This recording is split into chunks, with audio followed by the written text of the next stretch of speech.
দুনিয়া অত বড় না, আপনারা যেখানেই লুকিয়ে আছেন আপনাদেরকে খুঁজে বের করা হবে।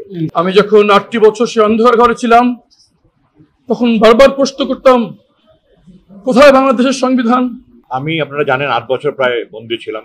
বিনা অপরাধে আমাকে গুম করেছিল, ডিজিএফআই আমাকে 8 বছর আটক রেখেছিল। আমি কেন, যত রকমেরই যত জুলুম অন্যায় অবিচার হোক না কেন, আমি সবকিছুর বিচার চাই। আজকে আমি এখানে এসেছি, তাজুল যেটা বলেছেন চিফ প্রসিকিউটর, আমিও সেই সাথে বলতে চাই যে অন্যায় যেই করুক না কেন, কেউ আইনের ঊর্ধ্বে নয়, সকলকেই আইনের মুখোমুখি হতে হবে এবং অপরাধী বিচার পেতে হবে।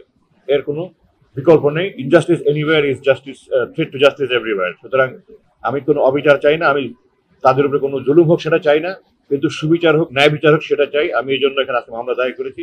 আমি প্রত্যাশায় রইলাম, আকাশায় রইলাম, এবং আমি নিশ্চিত দেশবাসী অপেক্ষায় আছে যে অপরাধীর সঠিক বিচার হোক। আমি আপনাদের সবাইকে ধন্যবাদ জানাই।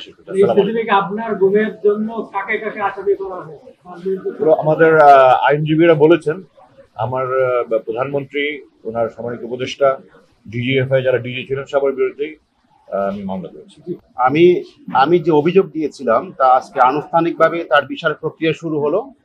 যে যারা আমাকে আইন বহির্ভূতভাবে যে প্রায় 5.5 বছর গুম করে রেখেছিল তুলে নিয়ে, তাদের বিরুদ্ধে সুনির্দিষ্টভাবে মামলা আমি দিয়েছি।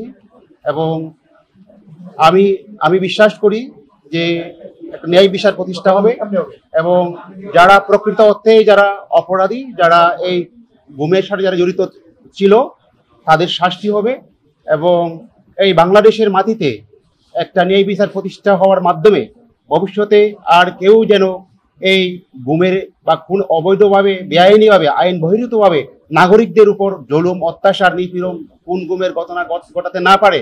বিশেষ করে যারা ক্ষমতার কেন্দ্রবিন্দুতে থাকে, সে তার দৃষ্টান্ত প্রতিষ্ঠা হবে এবং এই বাংলাদেশের মাটিতে একটা ন্যায় বিচারের মাধ্যমে আমরা একটা সুন্দর একটা বাংলাদেশ আমরা প্রতিষ্ঠা করতে পারবো, সেই বিশ্বাস আমি রাখি।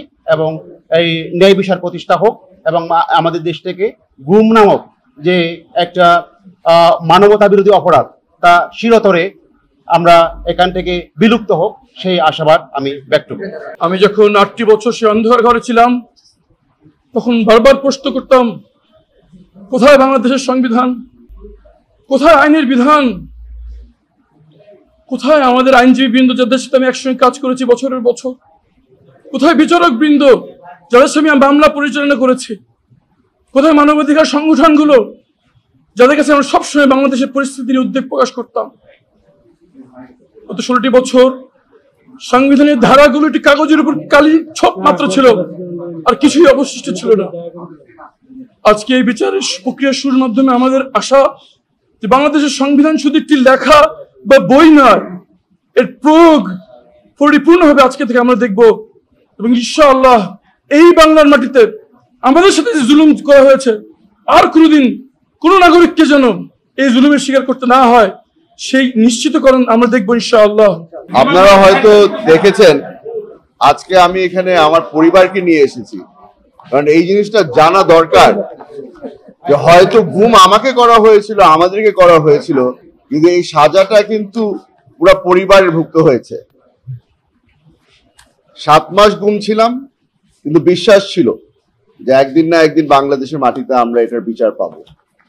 বহুদিন পরে আজকে এই বিচার শুরু হয়েছে। আশা করছি যে শিগগিরই আমরা কিছু রেজাল্ট পাবো। আমাদের একটা আশা ছিল সব সময় যে যারা আমাদের উপরে এই জুলুম করেছে তাদেরকে হয়তো আমরা কাঠগড়ায় দেখতে পাবো। অনেকেই পালিয়ে গেছে, অনেকেই এখনো দেশে আছে। যারা দেশে আছে আশা করছি তাদেরকে শিগগিরই আটক করা হবে, এবং যারা পালিয়ে গেছে তাদের জন্য আমাদের একটা বার্তা আছে, দুনিয়া অত বড় না, আপনারা যেখানেই লুকিয়ে আছেন আপনাদেরকে খুঁজে বের করা হবে।